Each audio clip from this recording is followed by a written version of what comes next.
اعوذ باللہ من الشیطان الرجیم بسم اللہ الرحمن الرحیم رب اشرح لی صدری ویسر لی امری واحلل عقدۃ من لسانی یفقہوا قولی۔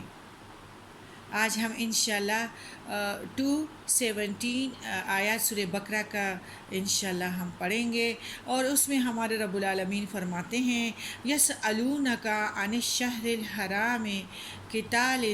فیہ، لوگ آپ صلی اللہ علیہ وآلہ وسلم سے حرمت والے مہینوں میں لڑائی کی بابت سوال کرتے ہیں۔ آپ کہہ دیجئے کہ ان میں لڑائی کرنا بڑا گناہ ہے، اور یعنی اس آیات کا مطلب یہ ہے کہ اللہ کی راہ سے روکنا، اور اس کے ساتھ کفر کرنے والے بہت تھے عربوں میں، اور مسجد حرام سے بھی مسلمانوں کو حج اور عمرے سے روکتے تھے، اور وہاں کے رہنے والوں کو ادھر سے بغیر مال اور جائیداد قبضہ کر کے نکالتے تھے۔ تو اللہ تعالیٰ فرماتے ہیں کہ اللہ کے نزدیک اس سے بڑا گناہ تو یہ ہے فتنہ قتل سے بھی بڑا گناہ ہے۔ تو اس کی ذرا وہ ڈیٹیل میں جاتے ہیں کہ رجب و ذوالقعدہ، ذوالحج اور محرم، یہ 4 مہینے زمانے جاہلیت میں بھی حرمت والے مہینے سمجھے جاتے تھے، جن میں قتال و جدال ناپسند تھا۔ اسلام نے بھی ان کی حرمت کو برقرار رکھا۔ نبی کریم صلی اللہ علیہ وسلم کے زمانے میں ایک مسلمان فوجی دستے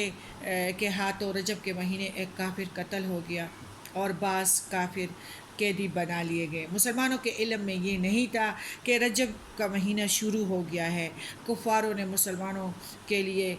بس یہ شروع کر دیا تانے دینے کہ دیکھو یہ حرمت والے مہینے کی حرمت کا بھی خیال نہیں رکھتے،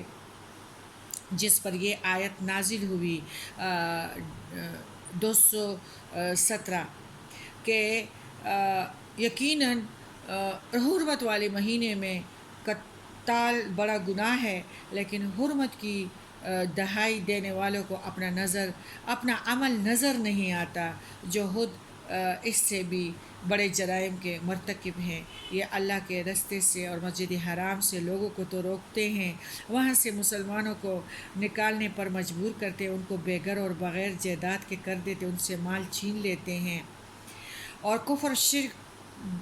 بجائے خود قتل سے بھی بڑا گناہ ہے، جو یہ لوگ شرک میں مبتلا ہیں اور انکاری ہیں اللہ کے وحدانیت کے۔ اس لیے اگر مسلمانوں سے غلطی سے ایک آدھ قتل حرمت والے مہینے میں ہو گیا تو اللہ تعالیٰ فرماتے تو کیا ہوا، اس پر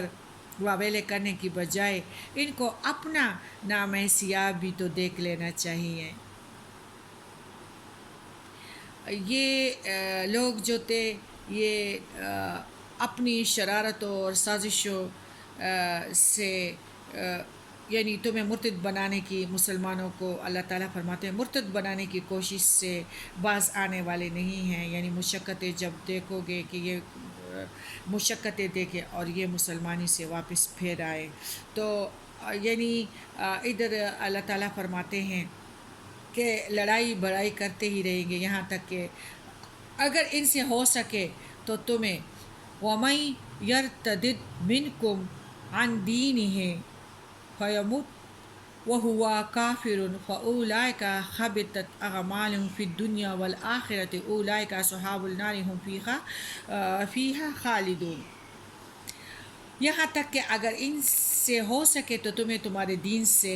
مرتد کر دے، اور تم میں سے جو لوگ اپنے دین سے پلٹ جائے وہ کفر کی حالت میں مریں، ان کے اعمال دنیاوی اور آخری سب غارت ہو جائیں گے اور جہنمی ہوں گے اور ہمیشہ جہنم میں ہی رہیں گے۔ یعنی شرارتوں اور سازشوں سے تم لوگوں کو مرتد بنانے کی کوشش کر رہے ہیں،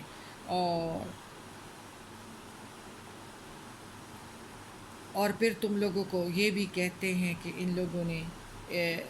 یعنی حرمت والے میں یہ کام کیا، اور خود اپنے عمل جو ہے اعمالوں کو نہیں دیکھتے۔ اور جو دین اسلام سے پھر جائے یعنی مرتد ہو جائے، اگر وہ توبہ نہ کرے تو اس کی دنیاوی سزا قتل ہے۔ حدیث میں ہے، صحیح بخاری ومن بدل دینہ فقتلوہ. آیات میں یعنی آخر سزا بیان کی جا رہی ہے، جس سے معلوم ہوا کہ ایمان کی حالت میں کیے گئے اعمال جس طرح صالحہ بھی کفر کی وجہ سے جو ہے وہ ضائع ہو جاتے ہیں، اور جس طرح ایمان قبول کرنے سے انسان کے پچھلے گناہ معاف ہو جاتے ہیں، اسی طرح کفر کی وجہ سے تمام نیکیاں برباد ہو جاتی ہیں. جن کا خاتمہ کفر پہ ہوگا اور وہ جہنمی ہیں، اور جو موت سے پہلے تائب ہو گیا تو پھر اس کا توبہ قبول ہوگا.